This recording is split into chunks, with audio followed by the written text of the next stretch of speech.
Circle round for freedom, circle round for peace, for all of us imprisoned, circle for release, circle for the planet, circle for each soul, for the children of our children, keep the circle whole. Circle round for freedom, circle round for peace, for all of us imprisoned, circle for release, circle for the planet, circle for each soul, for the children of our children, keep the circle whole. Circle round for freedom, circle round for peace, for all of us imprisoned, circle for release, circle for the planet, circle for each soul, for the children of our children, keep the circle whole.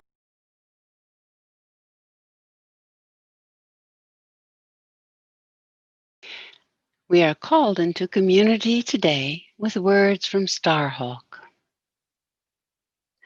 We are all longing to go home to some place we have never been, a place half remembered and half envisioned we can only catch glimpses of from time to time.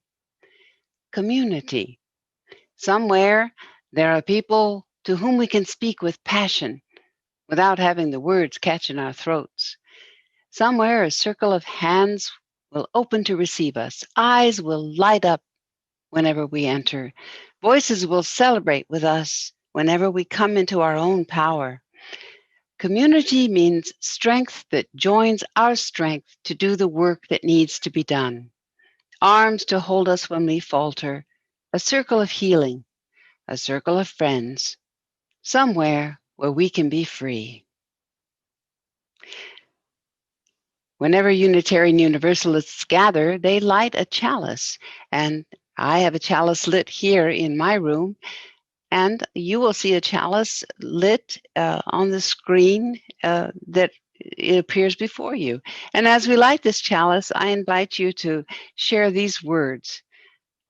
We light this chalice that the path before us may come clear. May its one light bring our several lights together, clear and bright, empowering this new congregation gathered here in virtual time and space to generate genuine faith and love. Red River Unitarian Universalists, whenever they gather, say this affirmation, and I invite you to hear its words together. Love is the spirit of this church, and service is its law. This is our great covenant, to dwell together in peace, to seek the truth in freedom, and to help one another. And now the congregation is gathered in virtual time and space. And so we begin this morning's program with this opening thought from Dorothy Day, the American Catholic anarchist and activist who is being considered for sainthood. The Vatican is thinking about it. She said this: the greatest challenge of the day is how to bring about a revolution of the heart, a revolution which has to start with each one of us.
be they wild.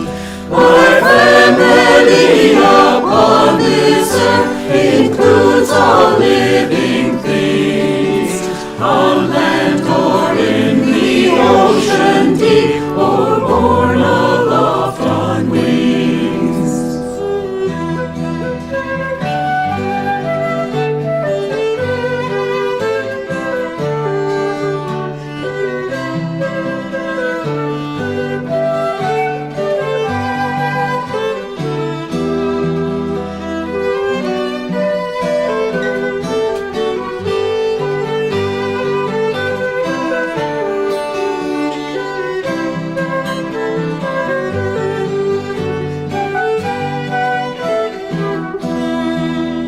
The ever-spinning universe, well, there shall be my home. I sing and spin within it, as through this life I roam.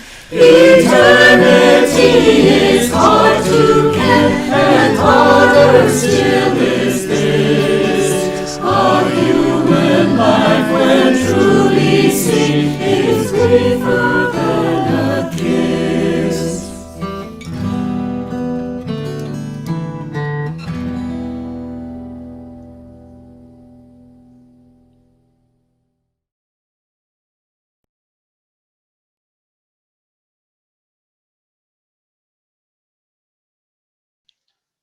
The first reading I would like to share with you today is really in honor of All Hallows Eve, which was last night. I wrote it last year in honor of All Hallows Eve, and I've resurrected it for this program. Resurrected, see what I did there?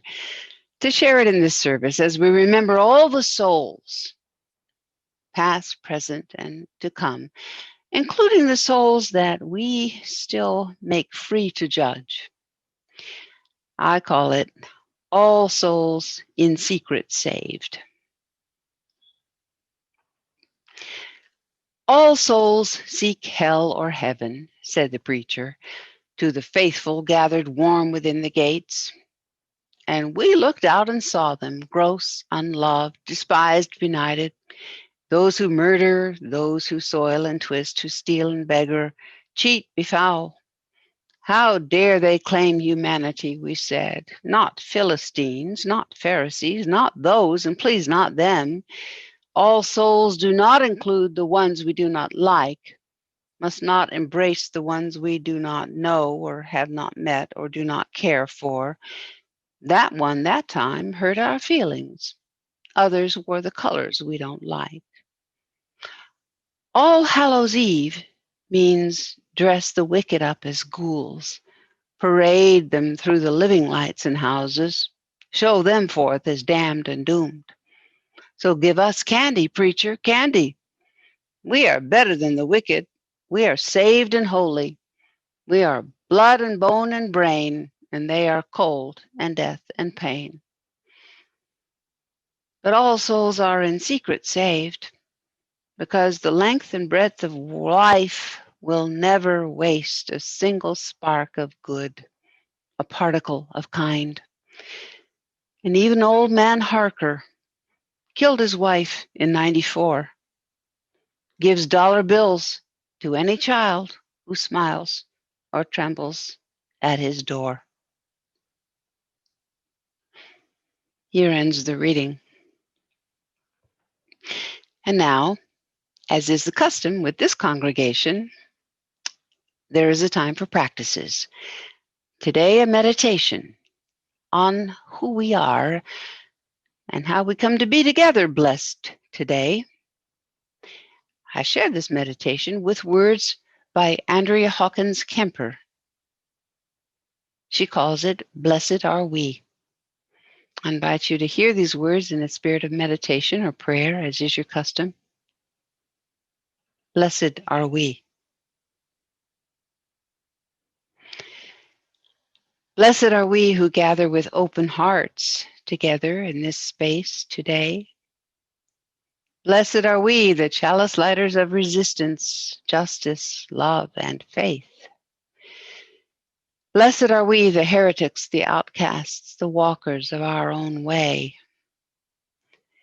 Blessed are we, the border crossers, the refugees, the immigrants, the poor, the wanderers who are not lost.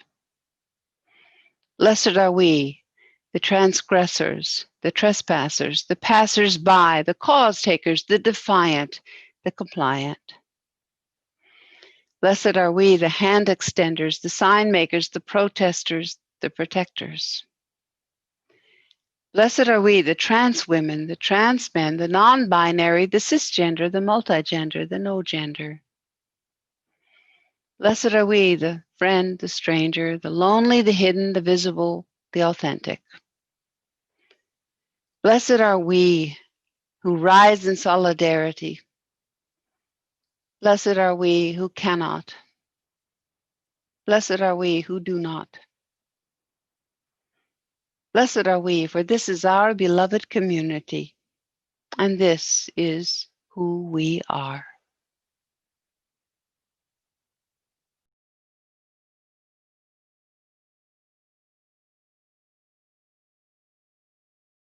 Circle round for freedom, circle round for peace, for all of us imprisoned, circle for release, circle for the planet, circle for each soul, for the children of our children, keep the circle whole.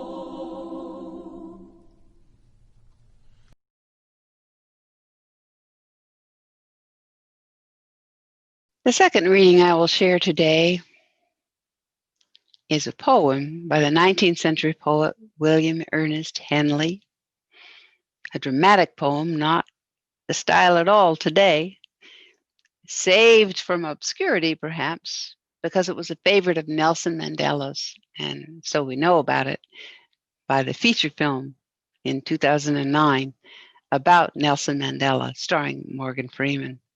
But I've known this poem since I was an angst-ridden youth, before I knew anything of injustice or the world. And without apology, I'll offer it now for anybody who might need a shot in the arm of courage for the days ahead. Invictus. Out of the night that covers me, black as the pit from pole to pole, I thank whatever gods there be for my unconquerable soul. In the fell clutch of circumstance, I have not winced nor cried aloud. Under the bludgeonings of chance, my head is bloody but unbowed.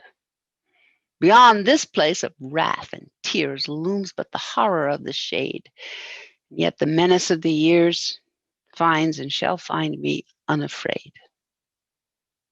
It matters not how straight the gate, how charged with punishments the scroll. I am the master of my fate. I am the captain of my soul. Here ends the reading. Herewith the discourse. We're talking today about all the souls and all the saints, because it is All Saints' Day in the Christian calendar, and it was All Hallows Eve, and it will be All Souls' Day tomorrow, when we will pray for the souls in purgatory. And I will pray for the souls yet here. And some of you will say, the souls here are the souls in purgatory, and you are smart, Alex, and you know who you are. But it is a liminal time, All Hallow Tide, when we take a look at the future and the past and the present, and we discover which world we are to live in and how we are to live in that world. For pagans and neo-pagans, your All Hallow Tide may be a Samhain celebration.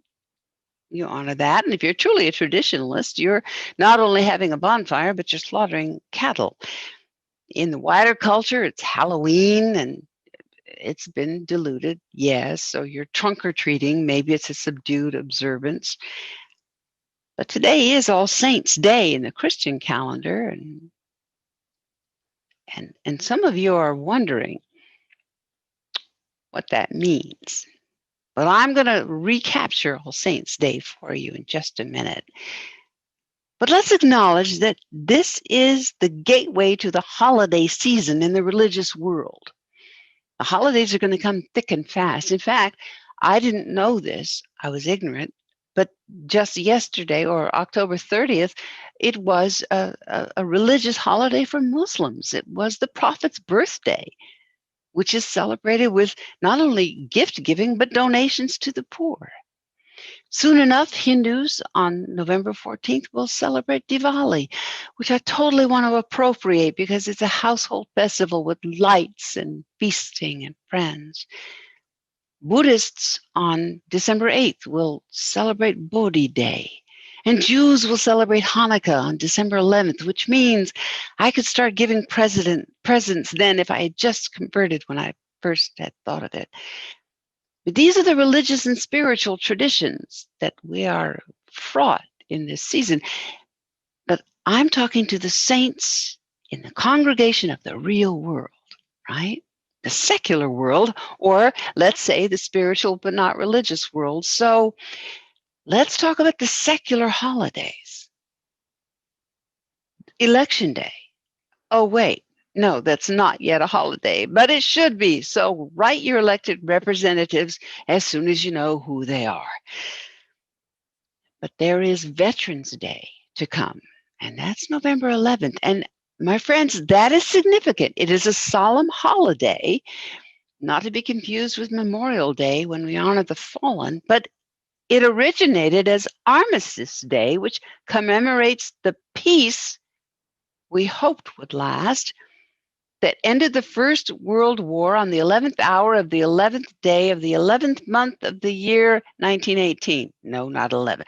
But more than 100 years ago, the war that was to end all wars. So there's that. And we need to talk about that holiday because the people that served in those wars subsequent to them may not be saints, but they did serve. We don't have criteria for saints in the congregation of the real world like they do saints in the Christian calendar, but maybe we should. So let's think about that. Saints in the Christian calendar have to have a godly and moral and pure upright life, but they also have to do some miracles. So what about the congregation of the real world? What does it take to be a saint there? Well, let's say you've got to fight the injustice of the world and have a pure heart. So what's the injustice of the real world now? Climate injustice. I have a pure heart there. I'm in favor of reining in the fossil fuel companies and transforming the meat industry. I'm pure of heart there, but I still drive a car and I still eat meat. So not yet a saint, haven't worked any miracles. How about the militarization of the whole planet that the U.S. military establishment is doing? My mind is right. I know we're playing with fire, and I have protested our war footing, and I will continue to protest the escalation of the U.S. war machine. But under duress, I pay taxes that have supported that military action, and I have not worked a miracle there. So not saint material yet in my congregation of the real world. And I can't fool myself that a new president, let's say St. Joe, will fix any of that either. There's no perfect leader who can do that, even a saint.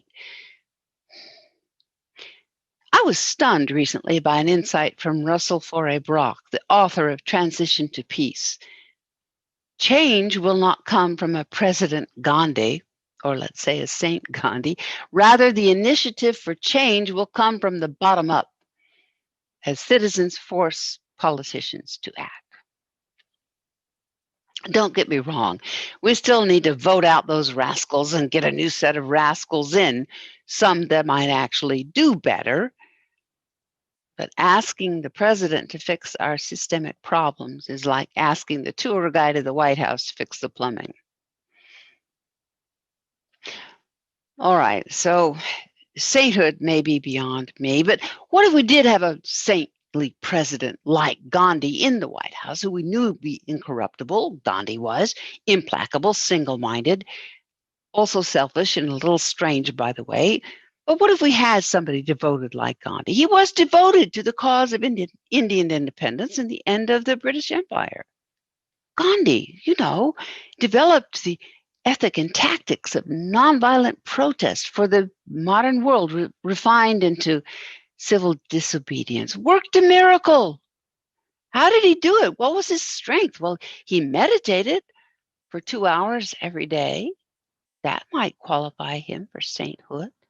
He wasn't working the phones looking for donors, the people to do that for him. But Gandhi didn't free the people of India from British rule.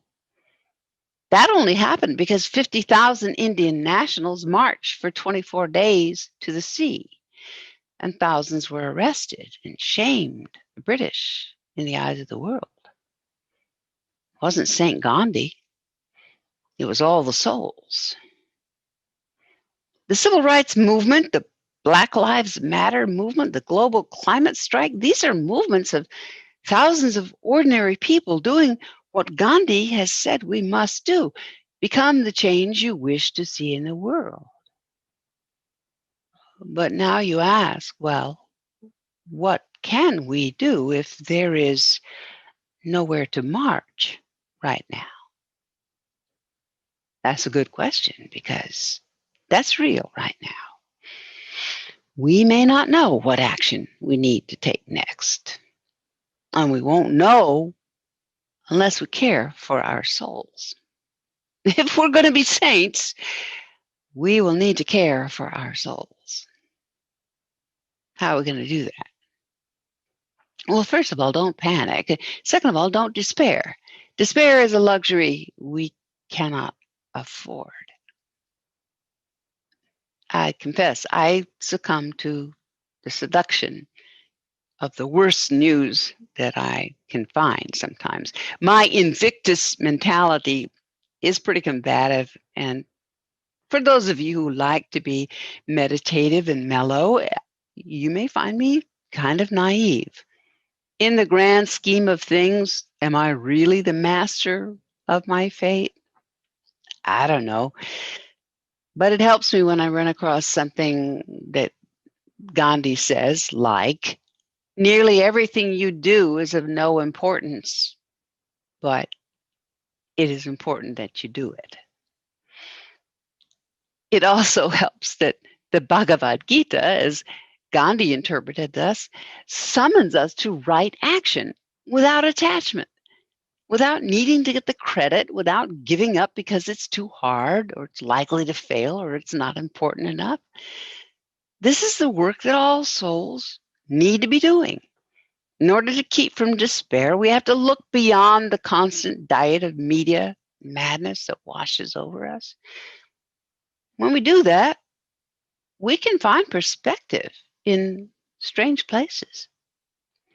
For example, a few years ago, Steven Pinker wrote a book called The Better Angels of Our Nature. You may recall this.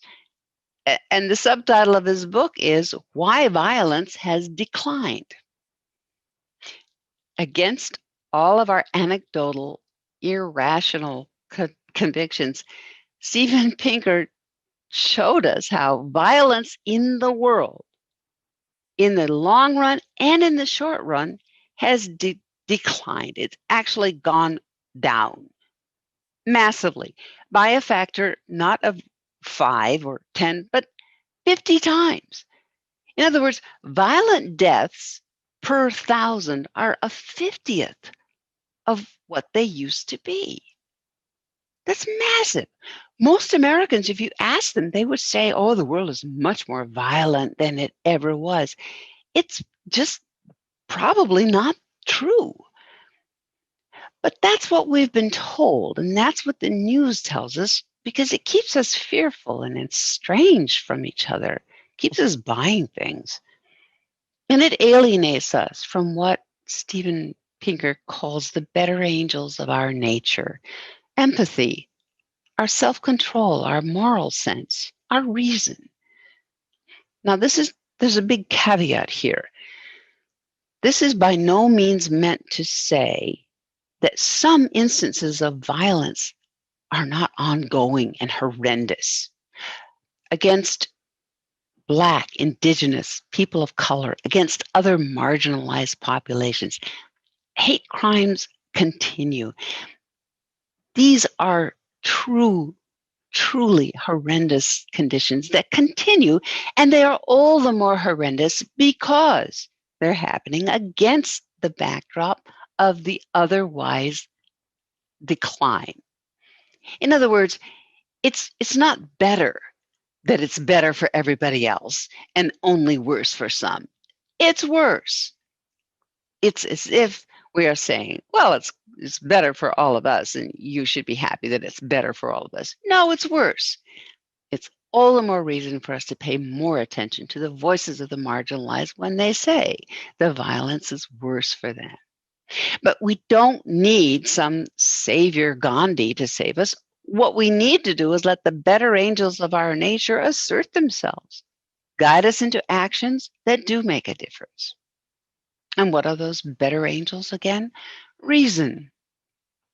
Reason tells us that if we want to reduce the chance that violent action will be taken, we need to stop making war machines.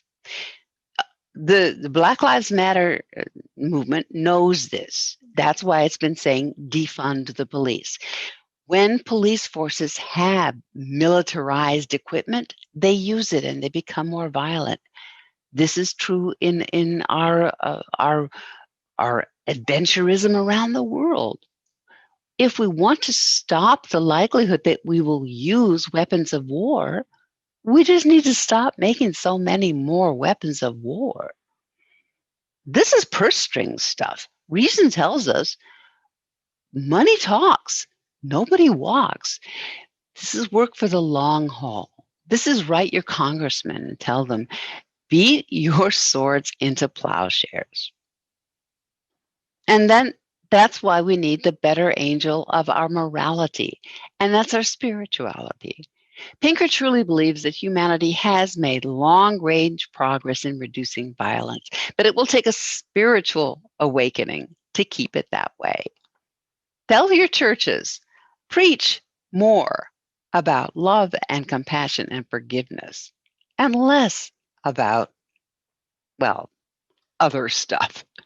I would like to see progressive churches speak to real human beings.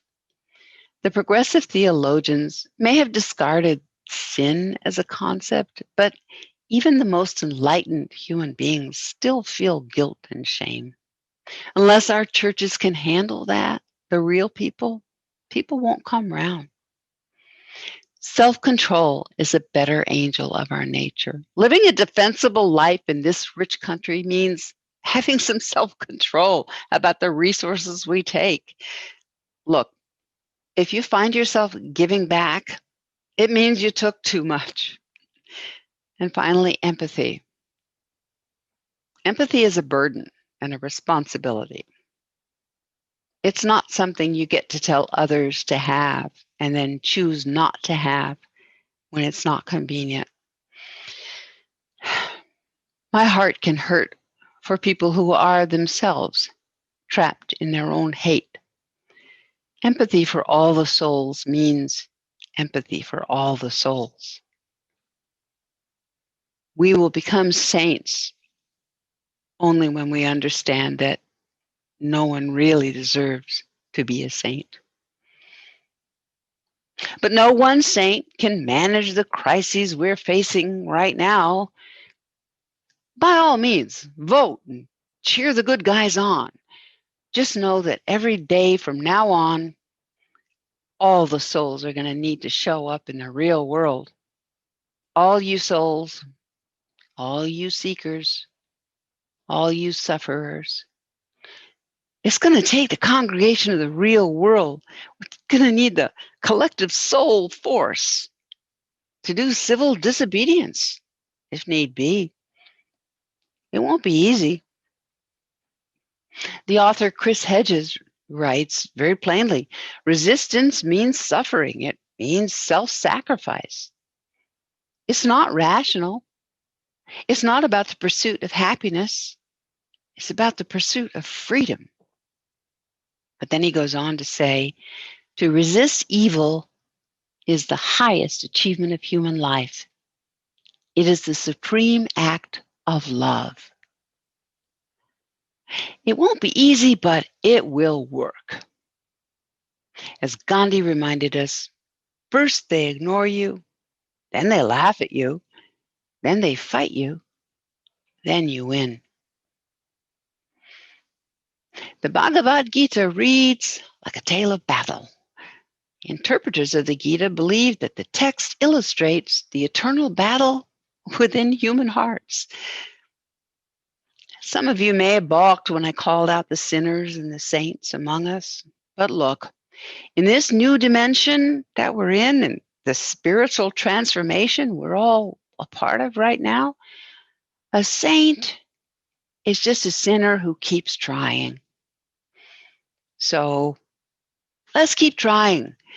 We might as well, for we're all going to pass through this gate soon enough.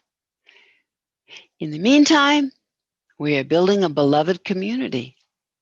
One song, one candle, one act of forgiveness at a time. All souls, all sinners, all seekers, all sufferers, all saints together in the congregation of the real world. Amen. And now, after this song, our parting thought.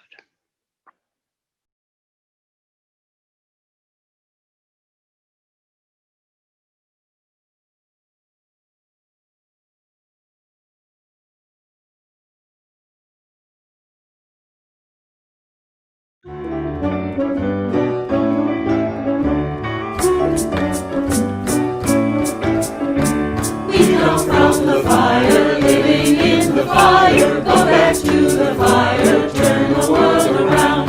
We come from the water, living in the water, go back to the water, turn the world around. We come from the mountain, living in the mountain, go back to the mountain, turn the world around.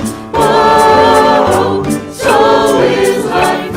Ah, so is life. Whoa, so is life. Ah, so is life. Do you know who I am? Do I know who you are? Feeling one another clearly. Do you know who we are? Do you know? Do I know who I am? Feeling one another clearly. Do you know who we are? Do you know who I am? Do I know who you are? Feeling one another clearly. Do you know who we are? Whoa, so is life what you are. So is life. Whoa, so is life what you are. So is life. Water makes a river, river wash the mountain, fire makes the sunlight turn the world around. Heart is of the river, body is the mountain, spirit is the sunlight, turn the world around. We are of the spirit, truly of the spirit, only can the spirit turn the world around. Whoa, so is life what you are. Ha! So is life. Whoa, so is life what you are. Ha! So is life. Whoa, so is life what you are. Ha! So is life. Whoa, so is life what you are. Ha! So is life.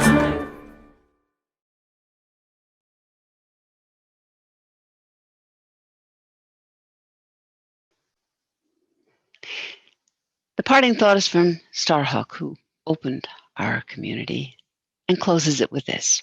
The Hopis say that we all began together, that each race went on a journey to learn its own road to power and changed, that now is the time for us to return, to put the pieces of the puzzle back together to make the circle whole. Through our differences, we complete each other. Together we become a new whole. Mystery is vision. If you have joined this program at its premiere, you are invited to become part of the ongoing conversation. Click the Zoom link and join Red River Unitarian Universalists, the saints and sinners, for conversation and coffee. If not, then you are still invited to seek out Red River Unitarian Universalists and like, subscribe, and share this video. And remember that we are all together in the congregation of the real world. And now, please receive this benediction. Dear souls, you saints and sinners, go and bless the world, and let your heart receive its blessings in return. So it is, so it will be. And now, we extinguish this flame, but not the light of truth, the warmth of community, or the fire of commitment. These we carry in our hearts until we are together again. Hi, I'm Mary Sue Foster. I will be the speaker for Red River on November the 8th. I'm looking forward to it. Wanted to give you just a little taste. We're going to be talking about what do you love about your life? I know it seems a little bit weird to be talking about what do you love in these really, really chaotic times, particularly this week and next week and the week after. I'm putting this on tape about a week before the election, and I'll be talking to you just a few days after the election day, which may go on forever.